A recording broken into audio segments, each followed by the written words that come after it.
A paz do Senhor, seja bem-vindo a mais uma aula aqui do EBD em Foco. Eu me chamo Herberson e nesta aula eu vou ministrar a lição número 2, que tem como título A Escolha entre a Porta Estreita e a Porta Larga. Nós estamos estudando a revista CPAD do segundo trimestre do ano 2024 e agora na lição número 2 a gente vai falar de um tema muito importante que tem a ver com a escolha que nós fazemos nesta vida e que vai impactar por toda a eternidade. Lembrando aí que nós estamos estudando a revista que fala sobre a carreira que nos está proposta, o caminho da salvação, santidade e perseverança para chegar ao céu. Então, esse caminho começa com uma escolha. Nós temos que escolher entre a porta estreita e a porta larga. Nós temos que escolher entre o caminho estreito e o caminho largo. Tem que ser feita essa escolha. Durante a aula eu vou desenvolver mais esse tema, a gente vai explicar em detalhes, mas já adiantando aqui, a gente tem que entender o seguinte, que a porta é o início da caminhada. Então, a gente precisa passar primeiro pela porta estreita ou pela porta larga, que vai dar acesso ao caminho estreito ou caminho largo. Então, a gente vai ver que tem uma escolha a ser feita. E essa escolha vai determinar o que vai acontecer na eternidade. Se nós vamos passar a eternidade com Cristo ou se nós vamos sofrer por toda a eternidade a condenação eterna. Então, é um tema que tem a ver com a nossa salvação, tem a ver com as escolhas que nós fazemos e a gente precisa falar sobre isso. Então, assim, na próxima lição a gente vai falar já sobre o céu, né? Então, já preparando aí para nós falarmos sobre a questão do céu, que é o nosso destino, né, final, o destino do cristão é o céu. Então, a gente vai falar isso na lição número 3. Porém, para chegar no céu, nós precisamos passar por esse caminho estreito, pela porta estreita. A gente vai ver aqui que isso aqui tem tudo a ver com o Sermão do Monte. Então, em Mateus capítulo 5, 6 e 7, Jesus está ali falando para todos os seus seguidores como que eles devem se comportar, quais escolhas eles vão ter que fazer durante das situações reais da vida. E diante de tudo aquilo que Jesus ensinou, ele vai encerrar o Sermão do Monte falando sobre essa questão das duas portas e dos dois caminhos. Por isso eu recomendo você dar uma lida no Sermão do Monte até chegar nessa passagem que é Mateus 7, 13 e 14, que é a nossa leitura bíblica em classe.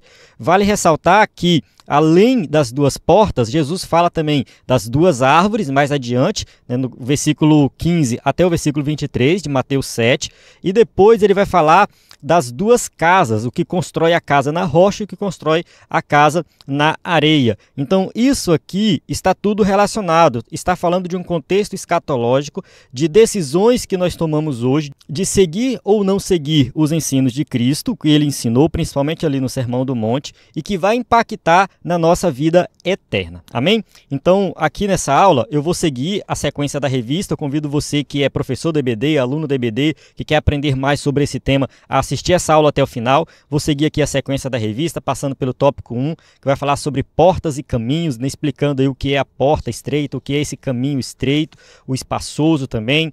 Depois, no tópico 2, a gente vai falar por que entrar pela porta estreita é difícil.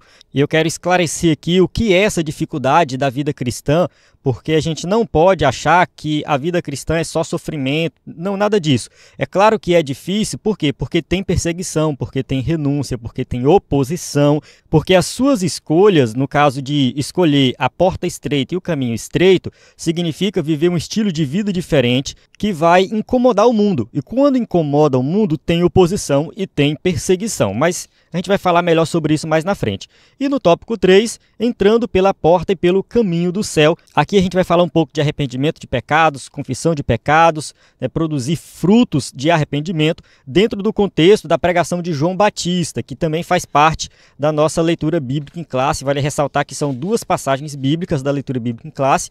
Uma é em Mateus 7, 13 e 14, que é o contexto do Sermão do Monte, e a outra passagem é Mateus 3, de 1 a 10, que é a pregação de João Batista, que fala de arrependimento. Então, está tudo relacionado. Eu convido você a assistir essa aula até o final. Tenho certeza que vai ser uma bênção. Eu aprendi muito estudando essa lição. Tenho certeza também que você vai aprender e vai aplicar na sua vida. Aqui eu vou usar o slide em PowerPoint, 100% baseado na revista, com imagem de qualidade, pronto para ser usado. Você pode usar esse slide aí na sua igreja. Então, acesse o nosso site ebdemfoco.com e conheça o slide do EBD em Foco. Eu tenho certeza que vai ser uma bênção para a sua aula da EBD.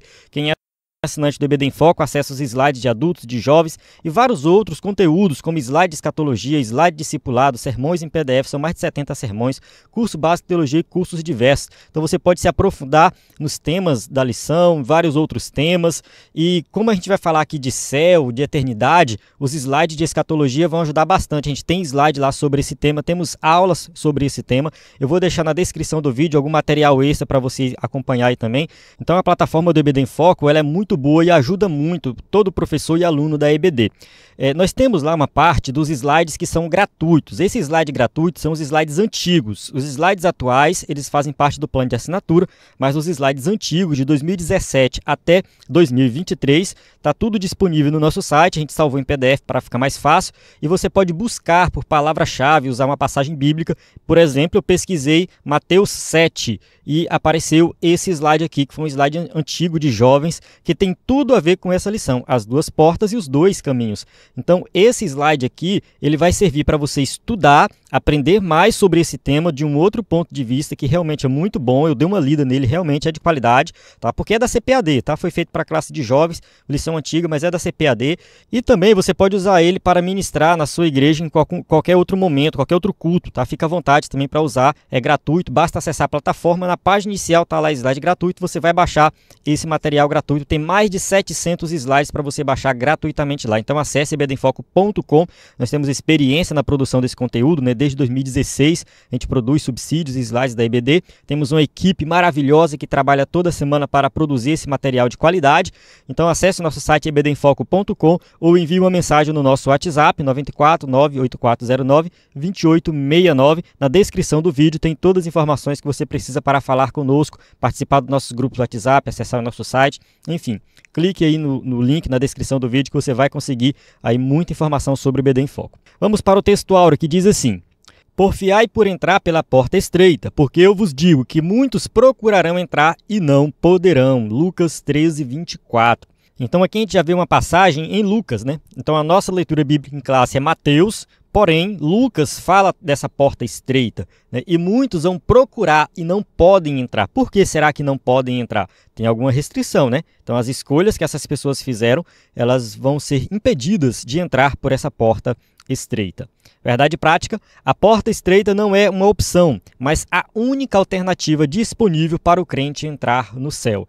Então não tem terceira via aqui.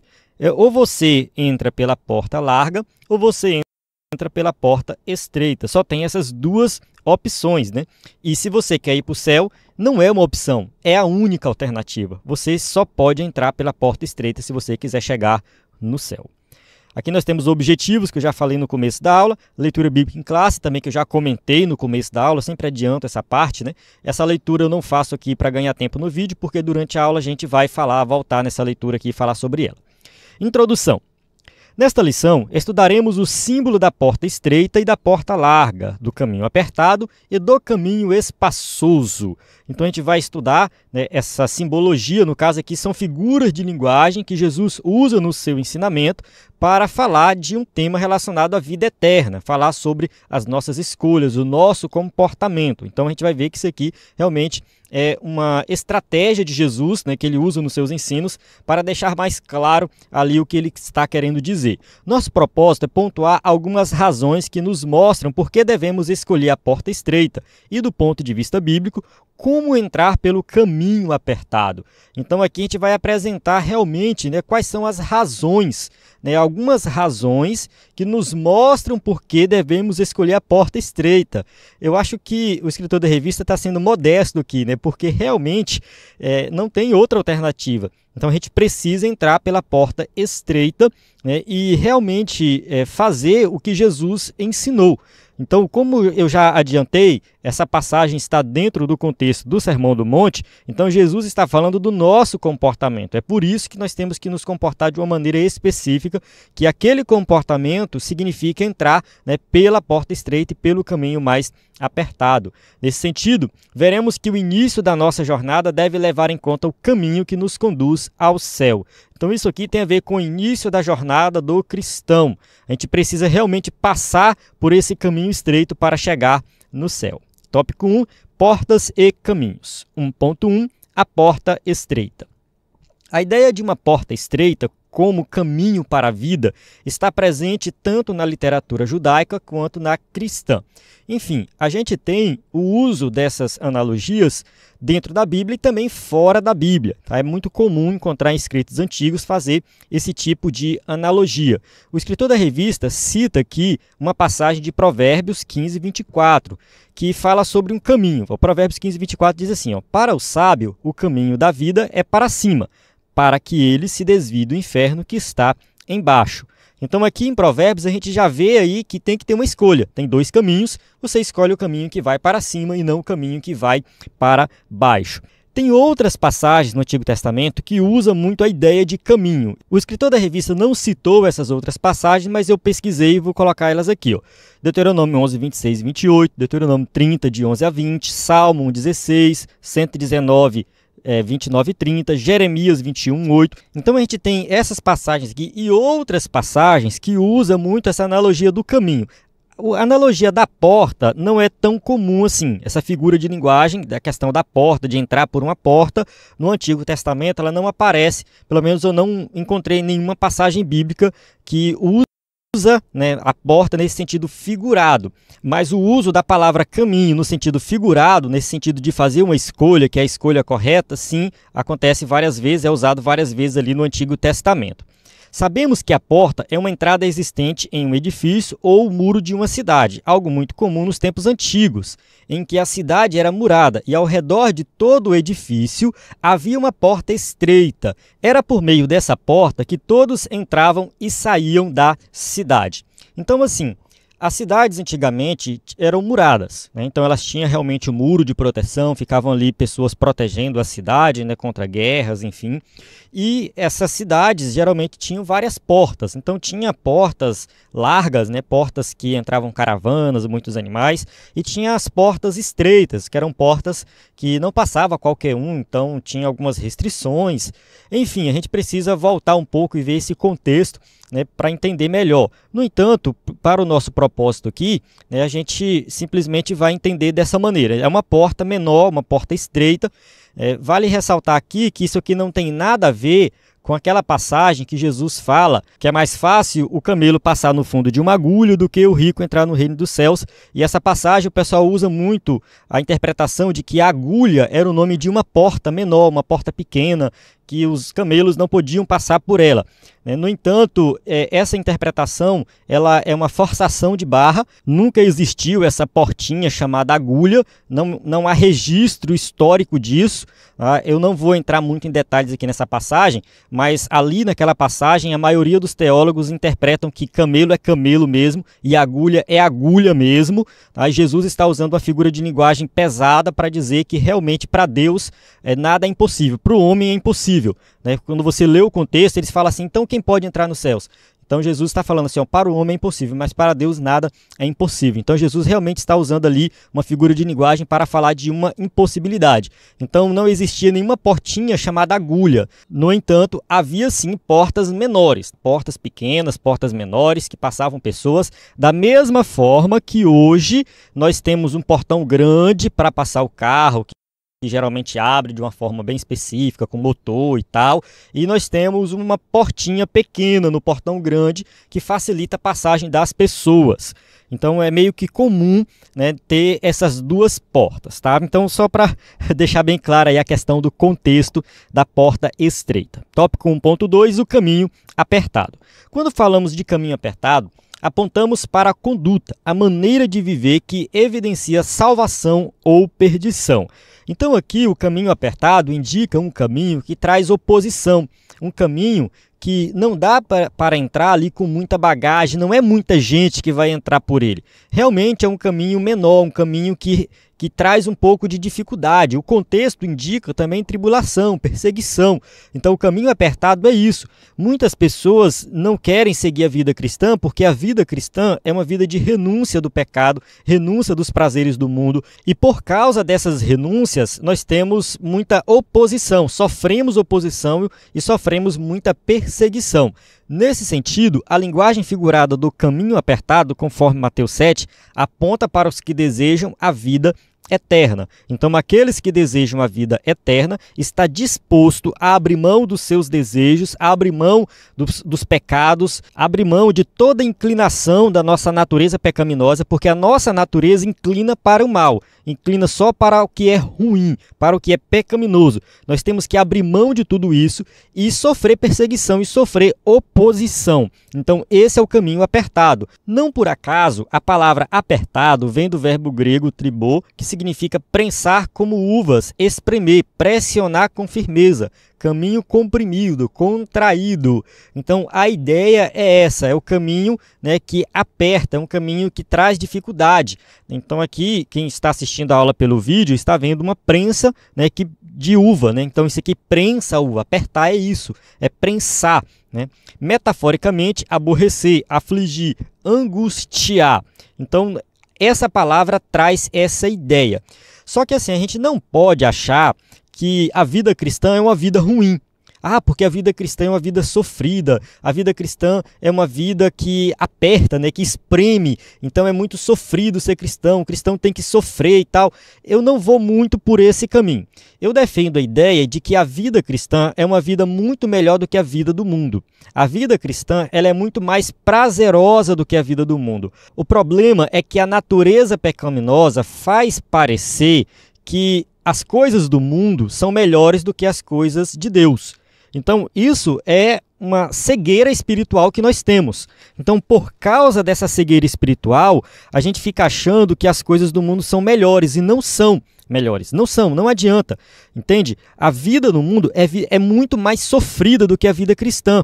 Então, muita gente fica achando que o ímpio vive uma vida melhor, que o ímpio vive uma vida mais tranquila. E isso não é verdade. Essa percepção acontece por causa da nossa natureza pecaminosa, que ainda existe, mesmo quando nós nos convertemos. Então, assim, a vida cristã é difícil, no sentido assim que Jesus está falando aqui, né, que é o caminho apertado e tudo mais, porque é o próprio mestre que está falando. Então a gente não vai discordar de Jesus, né? Não estou discordando do que Jesus ensinou.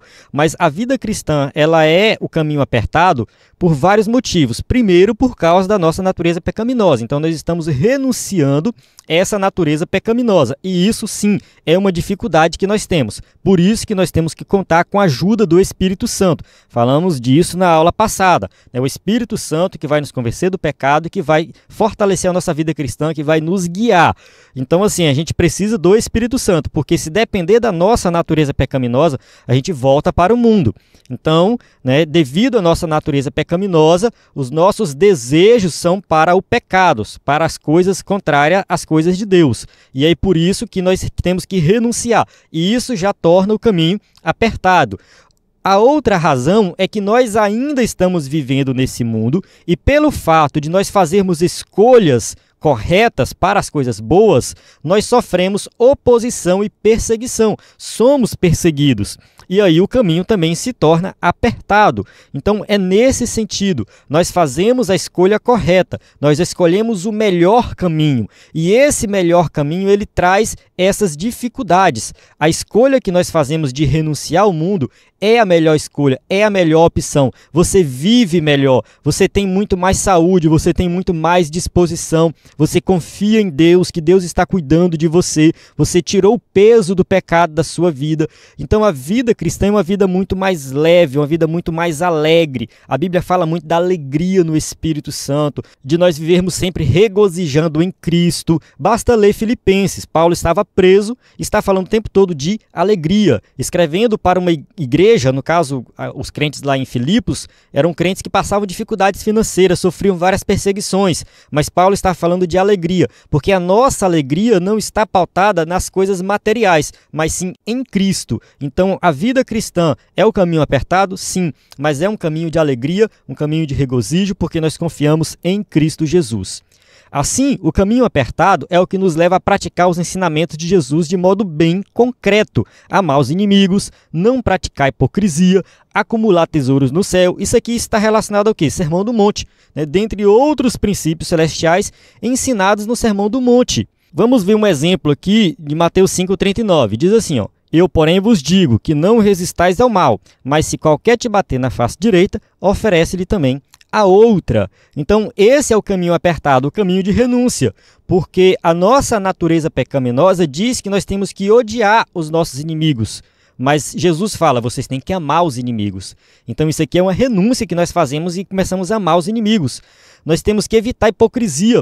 Nós temos que fazer coisas que acumulam tesouro no céu. Nós temos que nos comportar de uma maneira, né, que é totalmente contrário ao que o mundo faz. Então é isso que Jesus ensina no Sermão do Monte. E é por isso que ele vai encerrar o Sermão do Monte falando desse caminho apertado, da porta estreita. As escolhas que vocês vão fazer, tudo isso que eu estou ensinando para vocês, vai trazer perseguição, vai trazer dificuldade, mas vocês têm que fazer isso porque é a melhor escolha. Vocês vão viver muito melhor se vocês fizerem isso. A gente tem que entender que o comportamento cristão, ele não visa somente o céu. A gente fala muito do céu, da eternidade. Eu tenho que viver assim porque eu quero ir para o céu. Porém, se nós olharmos com mais cuidado para os ensinamentos de Jesus, essa maneira de viver que Jesus ensina é a melhor maneira de viver aqui nessa terra também. Traz muitos benefícios para a vida aqui na terra. É muito melhor você amar o seu inimigo do que você odiar ele. Você cultivar no seu coração o ódio, a raiva. A ciência já mostrou que pessoas que cultivam ódio, que cultivam raiva, que não falam com os outros, são pessoas que adoecem mais. Isso pode gerar até um câncer. Isso já foi comprovado cientificamente. Você cultivar pensamentos ruins, sentimentos ruins, isso traz doença para a sua vida. Então Jesus está ensinando algo aqui que tem a ver com a eternidade, mas tem a ver com viver melhor aqui nessa vida também. Tópico 1.3, porta larga e caminho espaçoso. A porta larga e o caminho espaçoso simbolizam uma vida sem compromisso com Cristo, segundo o padrão do mundo. Ou seja, você passar pela porta larga e continuar ali no caminho espaçoso significa que você não tem compromisso com Cristo e se entregou por completo às coisas do mundo. Essa porta recebe muitas pessoas que expressam crenças e valores segundo a sua vã maneira de viver. Então aqui são aquelas pessoas que querem viver livre, livre entre aspas, né? Porque elas são escravas do pecado. Quem fuma é escravo do cigarro, quem bebe é escravo da bebida, quem se prostitui é escravo da prostituição, dos seus desejos. Então essas pessoas elas vivem uma vida de escravidão, um caminho que tem seduzido muitos por meio da busca irrefreada do prazer e das ideias que negam a Bíblia como nossa única regra de fé e conduta. Então, assim, as pessoas que vivem nesse caminho, elas querem viver nos prazeres do mundo, nas coisas do mundo e vão negar por completo as Escrituras. Trata-se, pois, de uma porta e de um caminho em que entram pessoas que vivem segundo suas próprias ideias e que não desejam ajustar-se aos ensinos das Escrituras sagradas.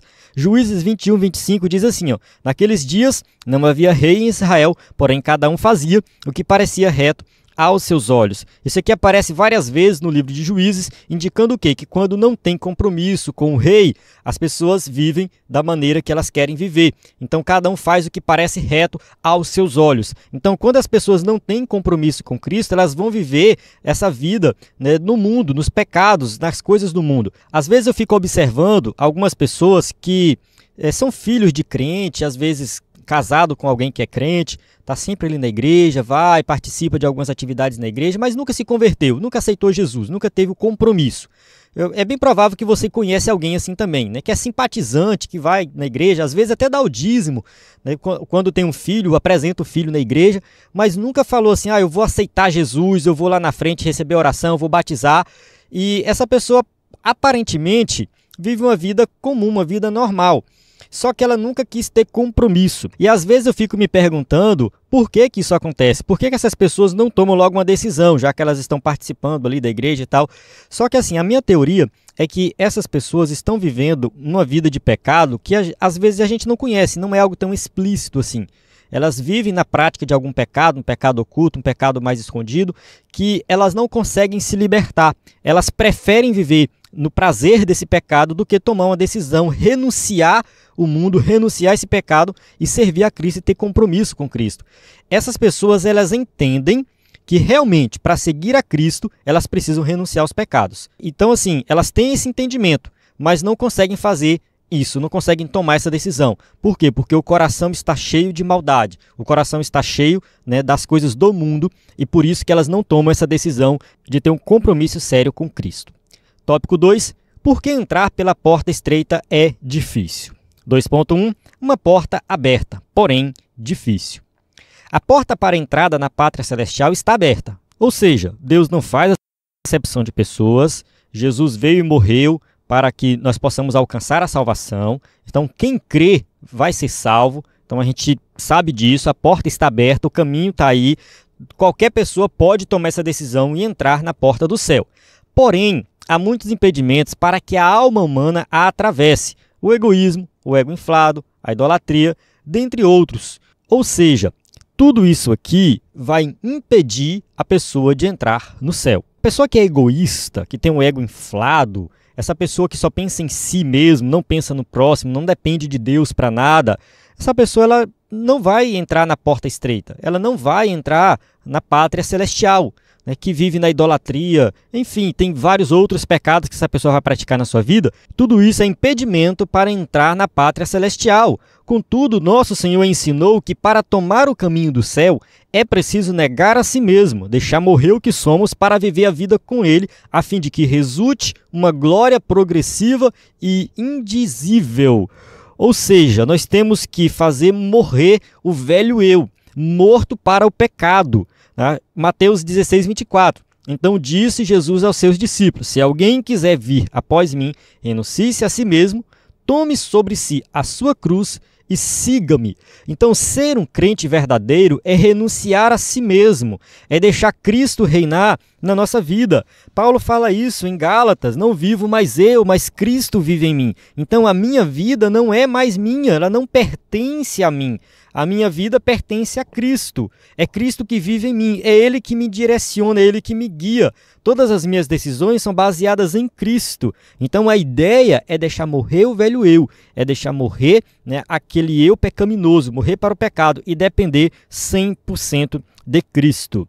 2.2. As oportunidades da porta larga são atraentes. Atraentes no sentido pecaminoso, né? Quem está dominado pela natureza pecaminosa. Para muitos, o caminho da porta estreita não é atraente, pois a porta larga oferece uma jornada de prazeres, deleites e libertinagem.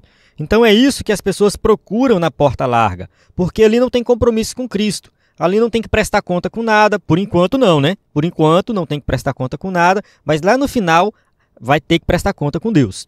Ali no final sim, mas por enquanto a pessoa só vê o quê? Os prazeres, os deleites, né? Vive uma vida de libertinagem.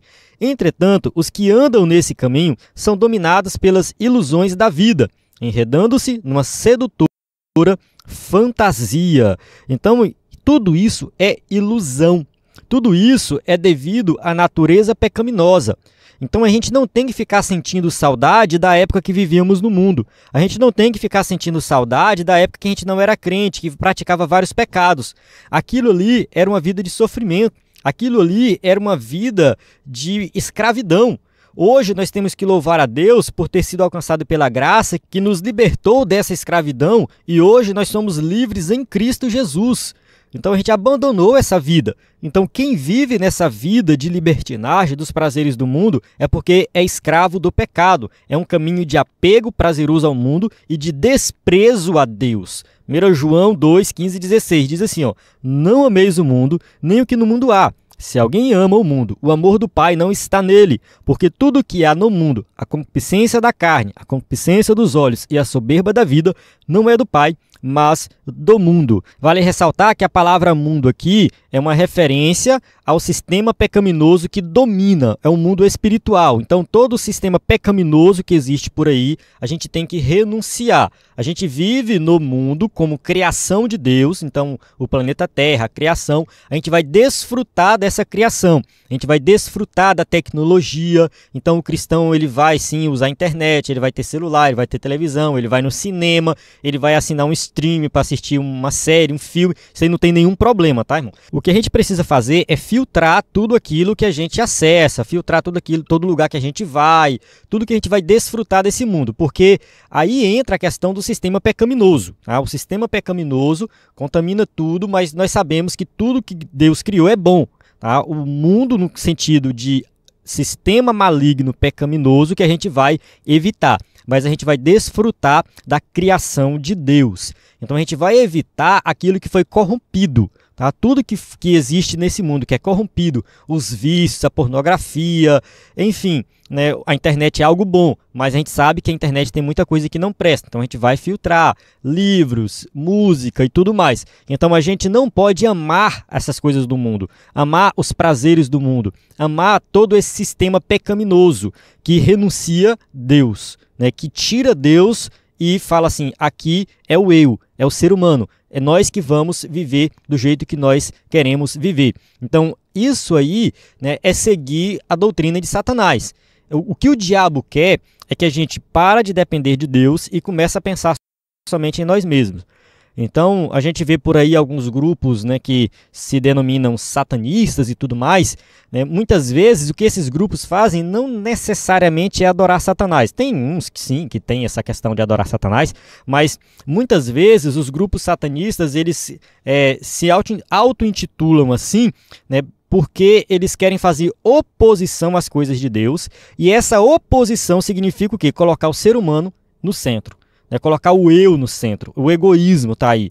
Tá? Então, assim, tudo isso vai abrir portas para viver os prazeres, né, a libertinagem que esse mundo oferece. Tragicamente, todos que amam o mundo não terão direito a entrar nos céus. 1 Coríntios 6, 9 e 10.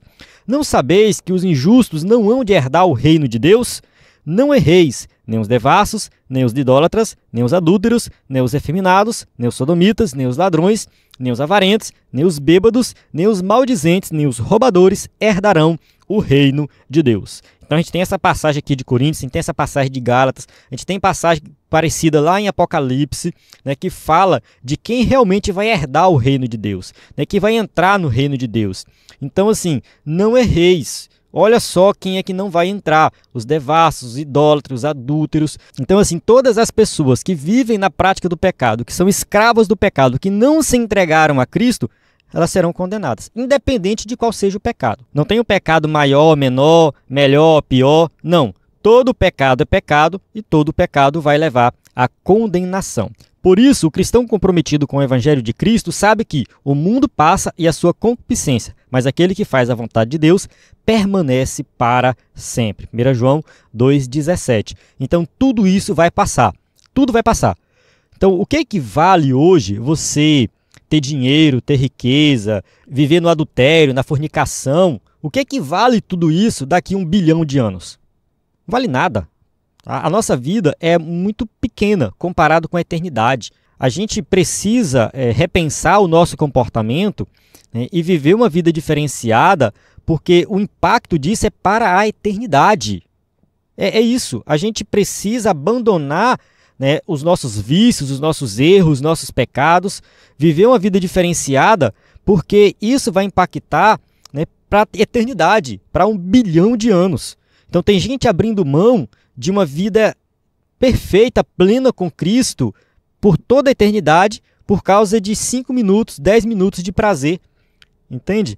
Então, assim, não vale a pena a gente viver, né, nesse mundo querendo desfrutar, entre aspas, das coisas do mundo, né, porque, na verdade, não tem nenhum deleite nisso, né, acaba sendo simplesmente uma escravidão e algo ruim, mas, enfim, né, devido à nossa natureza pecaminosa, a gente pensa que é bom, a gente pensa que é um deleite, então eu vou me deleitar nessas coisas do mundo, e aí eu abro mão de toda a eternidade por causa disso. Então, assim, a nossa vida aqui é muito curta, muito curta. Então, vale a pena andar no caminho estreito, caminho apertado, né, passar pela porta estreita, é isso que a gente precisa fazer. 2.3. As razões das exigências. Diferentemente da porta larga e do caminho espaçoso, a porta estreita e o caminho apertado requerem uma transformação interior, uma decisão pessoal e uma disposição em seguir na contramão da maioria. Então isso aqui é realmente uma decisão pessoal. Você tem que passar por uma transformação interior, que a gente já falou na aula anterior. Na aula anterior a gente falou sobre o Espírito Santo que vai transformar a nossa vida. Então a gente precisa passar por essa transformação. E aí sim nós vamos entrar pela porta estreita. Só começa a trilhar pelo caminho da porta estreita quem se reconhece em Cristo como um pecador e com disposição de viver uma vida dirigida por Ele como um novo começo. 2 Coríntios 5,17. Assim, se alguém está em Cristo, nova criatura é, as coisas velhas já passaram, eis que tudo se fez novo. Então, quem está em Cristo é uma nova criatura, tem uma nova maneira de viver. Então, assim, é uma decisão que a gente toma de reconhecer que somos pecadores. Então, o primeiro passo é reconhecer que é pecador e pedir perdão dos pecados para Cristo, porque Ele morreu na cruz do Calvário para nos perdoar. A partir dessa jornada, o Evangelho nos faz caminhar em santidade, seguir os passos de Cristo e andar como Ele andou. Aquele diz que está nele, também deve andar como Ele andou. 1 João 2,6. Então, assim, nós temos uma referência que é Jesus Cristo. A maneira que Ele andou, o comportamento dele, o que Ele falou, tudo que Ele fez tem que ser copiado por nós. Nós temos que copiar Cristo. Paulo fala, não vivo mais eu, mas Cristo vive em mim. Depois Paulo fala, eu sou imitador de Cristo, eu imito Cristo. E depois Paulo fala, olha, se vocês não conseguem imitar Cristo, me imite. Sejam meus imitadores, porque eu estou imitando a Cristo. Olha só que ousadia do apóstolo Paulo. Então nós temos sim que seguir o que Jesus ensinou, imitar a Ele. Então estaremos prontos para criar raízes e enfrentar os obstáculos de nossa jornada cristã. Aqui o escritor da revista citou a parábola do semeador, Lucas 8, 13 e 14, fala assim, ó, e os que estão sobre pedra, estes são os que, ouvindo a palavra, a recebem com alegria, mas como não têm raiz, apenas creem por algum tempo e, no tempo da tentação, se desviam. E a que caiu entre espinhos, estes são os que ouviram e, indo por diante, são sufocados com os cuidados e riquezas e deleites da vida e não dão fruto com perfeição. Aqui é só um trecho da parábola, né? Vale a pena você ler a parábola completa, mas aqui mostra bem claro que muitos ouvem a palavra, recebem com alegria, mas não cria raiz. Fica ali por um tempo, mas devido à tentação, o tempo da tentação, o tempo de tribulação se desvia. Por quê? Porque o caminho apertado ele vai trazer perseguição, tá? Vai trazer oposição, e aí muitos não conseguem suportar. E a semente que cai entre os espinhos, representa aqueles que ouvem a palavra, crê por um tempo, porém, devido às riquezas, os deleites da vida, eles não dão fruto com perfeição. Ou seja, são aqueles que estão na igreja, mas nunca se converteram de verdade. São aqueles que fica crente por um tempo, depois volta para o mundo. Por quê? Porque se importa com os prazeres desse mundo, com os deleites da vida, como está escrito aqui, com as riquezas. Então, tudo isso seduz a pessoa e ela recusa depois seguir a Cristo. Tópico 3. Entrando pela porta e pelo caminho do céu. 3.1. Arrependimento de pecados. Por meio das palavras do arauto divino João Batista, a mensagem pregada por ele para entrar no reino de Deus é o arrependimento. Bem, a gente precisa entender um pouco o contexto de João Batista. João Batista ainda está no Antigo Testamento. Ele é o cumprimento de uma profecia do Antigo Testamento e ele está pregando ali para um povo que tinha abandonado a lei de Deus, que não estava mais se importando com as promessas que Deus tinha feito para o seu povo, e ele estava convidando o povo para o arrependimento. Vocês têm que se arrepender, vocês têm que se voltar para Deus. Então, João é uma voz que ecoa entre a antiga e a nova alianças, confirmando as palavras dos profetas do Antigo Testamento, pois sua mensagem de arrependimento era a mesma pregada por Isaías e Jeremias. Vamos ler Isaías 1, 16 e 17. Fala assim, ó, lavai-vos, purificai-vos, tirai a maldade de vossos atos de diante dos meus olhos e cessai de fazer o mal.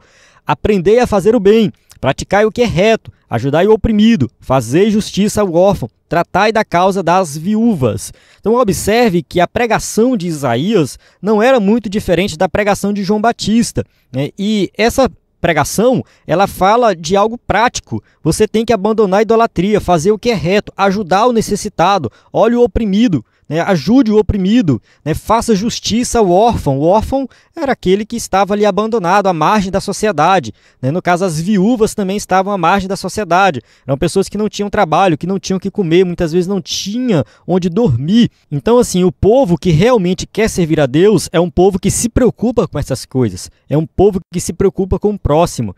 Então, João estava convidando o povo ao arrependimento. Se arrependam dos seus pecados. Olhem para aqueles que são oprimidos. Lembrem-se da promessa do Messias. Vamos esperar esse Messias, porque o Messias já estava lá. né, João Batista recebe essa revelação. Então ele está preparando o caminho para Jesus. Então quando Jesus começa a pregar, João Batista já tinha preparado o caminho e já estava falando de arrependimento. Por essa razão, é importante ponderar que o arrependimento bíblico não é uma questão meramente emocional, mas uma disposição para mudar de ideia e um exercício que envolve o aspecto mental e moral do pecador. Então, o que significa se arrepender? Você tem que abandonar o pecado, você tem que abandonar as práticas erradas. Então, a gente confunde muitas vezes o arrependimento achando que simplesmente é um ato emocional. Eu me emociono, eu choro. Tudo bem, isso pode sim fazer parte do arrependimento. Você pode se emocionar, você pode chorar, mas o que vai confirmar o verdadeiro arrependimento é a mudança de vida, é o seu comportamento depois de tudo isso. Por meio da pregação e da aceitação do Evangelho, mediante a ação regeneradora do Espírito Santo, o pecador renuncia ao pecado, reorienta a vida e firma uma resolução de deixar o caminho espaçoso para tomar o caminho que conduz para a vida eterna. Então, assim, a gente ouve o Evangelho, no caso ouve ali, alguém prega, a gente ouve, a gente crê no Evangelho, o Espírito Santo regenera, né, nos faz uma nova criatura, né, lembrando da aula anterior, Jesus ensinando para Nicodemos, você tem que nascer de novo, é o Espírito Santo que vai fazer isso, vai produzir na sua vida fruto digno de arrependimento, você vai renunciar ao pecado. Então é isso que significa, na prática, abandonar esse caminho espaçoso, né? Deixar o caminho espaçoso e ir pelo caminho estreito, que é o que conduz à vida eterna, é tomar essa decisão, é se arrepender e viver uma vida diferenciada. 3.2. Confissão de pecados. O ministério de João Batista foi impactante, de modo que iam ter com ele toda a Judéia e a província do Jordão. Os que iam até João confessavam seus pecados para serem batizados. Então, assim, João está aqui pregando um batismo de arrependimento, está falando para o povo se voltar para a lei de Deus. Vocês têm que se arrepender, vocês têm que mudar de vida. E isso realmente foi impactante naquela sociedade. Muita gente procurou João Batista. Ora, a Bíblia diz que todos pecaram e separados estão da glória de Deus. Romanos 3:23. Porque todos pecaram e destituídos estão da glória de Deus. Então, todos nós precisamos nos arrepender dos nossos pecados. Ninguém é bonzinho. Eu recomendo você ler o contexto dessa passagem de Romanos, né? Começa ali em Romanos capítulo 3, versículo 10. Você vai ver Paulo citando várias passagens do Antigo Testamento, descrevendo a situação da humanidade. E a conclusão que Paulo chega aqui no versículo 23, né? Que no final das contas todo mundo está condenado. Sem que o homem reconheça que é pecador, jamais compreenderá que precisa de um Salvador. Ou seja, eu preciso primeiro reconhecer que sou um pecador para depois eu saber que eu preciso de um Salvador, que eu preciso de alguém que venha perdoar os meus pecados, porque eu mesmo não consigo perdoar. Então a necessidade do Salvador vem a partir do momento que eu reconheço que sou um pecador. Nesse aspecto, a confissão pessoal dos pecados é uma perspectiva nova que aparece com o ministério de João Batista. Aqui eu vou discordar um pouco do escritor da revista, porque assim, ele está falando aqui de uma confissão pessoal de pecados. E aqui mais na frente ele vai falar assim, ó, em Israel a confissão era nacional e se dava em dia especial como o dia da expiação. Então tinha sim o dia da expiação, que era uma confissão nacional, mas nós observamos no Antigo Testamento que tinha também confissão pessoal. Com relação ao sistema de sacrifícios, tinha sim confissão pessoal, e a gente vê também confissões pessoais no Antigo Testamento de pessoas específicas. A gente vê, por exemplo, Davi, né? A gente pode citar outros aqui, mas Davi, a gente lê ali o Salmo 51, por exemplo, é uma confissão pessoal de Davi. Então, eu discordo um pouco do escritor da revista, né, que ele vai dizer aqui que essa confissão pessoal surgiu com João Batista. Eu acho que não, já estava presente sim no Antigo Testamento. Mas vamos lá, por meio do modelo de vida de João Batista, a confissão de pecados passou a fazer parte da tradição cristã. Na verdade, assim, eu acredito que essa confissão pessoal, ela sempre aconteceu no Antigo Testamento e ela continua na Nova Aliança. Então, na Nova Aliança, nós sim, individualmente, temos que confessar os nossos pecados a Cristo para receber o perdão. Desse modo, a pessoa confessa os seus pecados e afirma que crê em Deus Todo-Poderoso e Salvador. Observe que o escritor da revista cita aqui o Salmo 32:5. Eu coloquei Romanos 10, 9 e 10 aqui no slide, mas se você ler o Salmo 32:5, ele fala assim, ó, confessei-te o meu pecado e a minha maldade não encobri. Dizia eu, confessarei ao Senhor as minhas transgressões e tu perdoaste a maldade do meu pecado. Então aqui a gente tem o salmista falando de uma confissão pessoal. Mas vamos ler Romanos 10, 9 e 10. A saber, se com tua boca confessares ao Senhor Jesus e com teu coração creres que Deus o ressuscitou dos mortos, serás salvo, visto que com o coração se crê para a justiça e com a boca se faz confissão para a salvação. Então essa passagem de Romanos, ela é super, hiper, mega importante quando se fala, né, de salvação, porque aqui está falando que nós temos que confessar ao Senhor com o nosso coração e crer. Nós temos que crer no sacrifício, na ressurreição de Jesus, e isso sim vai garantir a nossa salvação. Então a salvação é pela fé. A salvação é uma decisão que nós tomamos de mudança de vida, mas que acontece pela fé. Aqui a justificação. A justificação é algo pontual, é o momento que você confessa seus pecados, que você entrega o seu coração para Cristo, né? Ele fala assim, visto que com o coração se crê para a justiça e com a boca se faz confissão para a salvação. Então é necessário confissão, é necessário você abrir sua boca e falar que é um pecador e que quer receber o perdão dos seus pecados. Assim, quando o homem reconhece em confissão que é um pecador, ele recebe o perdão de seus pecados. 1 João 1,7. Mas se andarmos na luz, como ele na luz está, temos comunhão uns com os outros, e o sangue de Jesus Cristo, seu Filho, nos purifica de todo o pecado. Então, o perdão dos pecados, ele vem por causa da nossa confissão, porém, ele só acontece de verdade porque Jesus morreu na cruz do Calvário.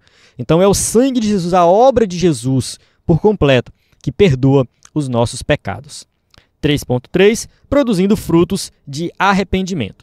Para João Batista, o batismo e a confissão somente não seriam as provas verdadeiras da mudança de vida. Era preciso apresentar frutos na vida como a marca de um arrependimento sincero. Observe que batismo é um ato físico, um ato visível. Você vai lá, se batiza, você confessa, tá, tudo bem. Você fez o que deveria ser feito. No entanto, somente isso não é necessário. É preciso você apresentar frutos na vida como a marca de um arrependimento sincero, porque arrependimento tem a ver com conversão. E conversão é mudar de direção. Você está indo numa direção e você muda de direção. Então essa mudança de direção indica o que? Uma nova vida, é um novo comportamento. Em Lucas podemos contemplar frutos concretos que João Batista esperava de quem se arrependesse. Honestidade, misericórdia, respeito às autoridades, dentre outros. Então essa passagem de Lucas 3, de 11 a 14, eu não coloquei aqui no slide, mas eu recomendo você fazer a leitura com seus alunos aí, você que é professor da EBD, porque aqui João Batista, quando ele está pregando, ele está falando de algo prático. Ele fala assim, quem tiver 2 túnicas, reparta com quem não tem. E quem tiver alimentos, faça da mesma maneira. Ou seja, isso aqui é algo prático. Tá? O teu comportamento é que vai realmente dizer se você se arrependeu. Tá? O que você vai fazer após o batismo aqui é o que conta se esse batismo valeu a pena. Então não adianta nada você chegar aqui, se batizar e depois continuar vivendo a mesma vida. É isso que o João Batista está falando.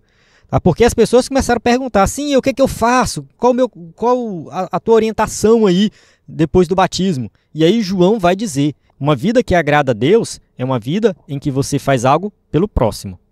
Ou seja, é algo prático. A vida cristã é algo prático. Isso era prova de que a natureza da pessoa havia sido verdadeiramente transformada. Então, assim, a nossa natureza ela tem que ser transformada e isso se evidencia na prática, no comportamento do dia a dia. Portanto, uma pessoa que teve um encontro verdadeiro com Jesus produzirá frutos dignos de arrependimento, uma nova forma de pensar e agir, um novo estilo de vida. Marcos 1,15. E dizendo, o tempo está cumprido e o reino de Deus está próximo. Arrependei-vos e crede no Evangelho. Então, a gente precisa produzir o quê? Fruto digno de arrependimento. E na Bíblia, geralmente, né, a palavra fruto, quando é usada nesse contexto, ela está falando de comportamento. Né? Ou seja, as suas ações, as suas atitudes têm que ser uma atitude nova, diferenciada. Amém?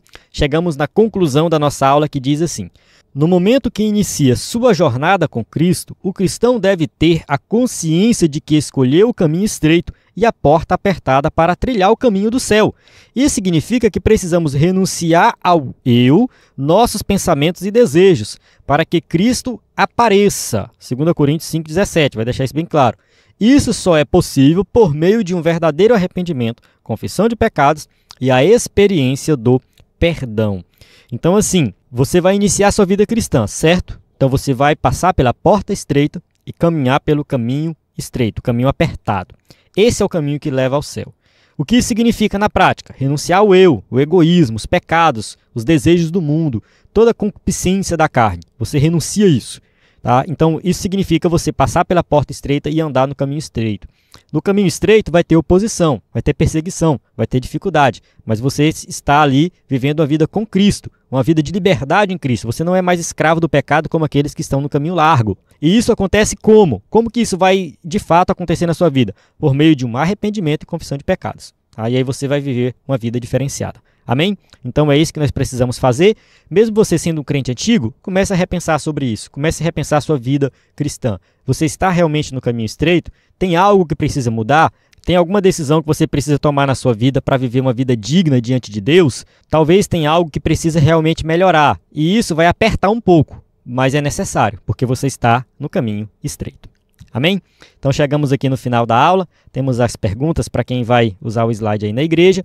Mais uma vez o nosso site, ebdenfoco.com, o nosso WhatsApp que você pode entrar em contato para falar conosco, o nosso conteúdo aí, slide de adultos, de jovens, vários bônus, conteúdo de excelência para você. Então na plataforma EBD em Foco você tem tudo o que precisa para ministrar uma aula de excelência na EBD. A paz do Senhor, até a próxima aula.